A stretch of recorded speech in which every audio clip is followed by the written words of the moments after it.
When I went to London for the first time, I told myself, don't say no. In my freshman year, I found that I was constantly saying no. No to certain parties, no to certain friends. I just very much needed to let go. Although I had no need to feel liked or to fit in on campus, I thought that maybe my unhappiness stemmed from my sense of resilience. So my sophomore year, I gave myself a mantra. When opportunity arose, don't say no. Unless, of course, it was really stupid. So I took my ideas on my first week on my semester abroad. Although I may have been fatigued and had concerns about money, about friends, about certain choices, and making good grades, I had to leave my unchangeable self behind and leave the baggage of who I was before on the American side of the Atlantic. I think in retrospect, a lot of great things that came from my semester with this new attitude.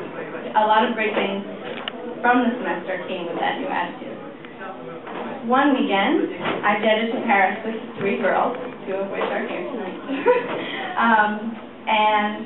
I just literally left my agenda at home, which was very different for me. Also, we kind of knew each other, but not so much. And just kind of taking the risk of making a big kind of European excursion for me was not a gamble, but it turned out really great. And anyway, so as I said, I stopped myself from hijacking the planner and let another girl named Christine take the wheel. In this instance, there was a time when I wished to play by my planner and take control. But with the opportunity, I just let go and said no to the control freak within.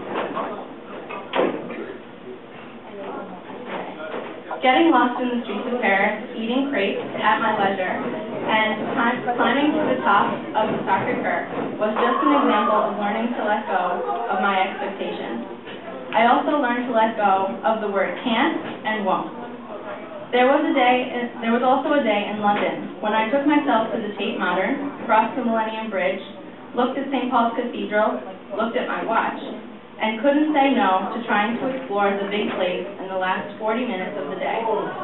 I ran and climbed 365 steps to the top of the world I love, and I looked down at the view of the city that I began to call my own. From the top, I could see all of the places I was almost too timid to go before, and found that if I had let my expectations get in the way, I would have never found these different parts of the city. All in all, I couldn't give up the chance to just try and let go. But in truth, in my freshman year, or senior year of high school, if anyone asked me if I wanted to study abroad, actually, I would have said no. It was not on my agenda at all. But 3 semesters later, I am so glad that I said yes where it counted.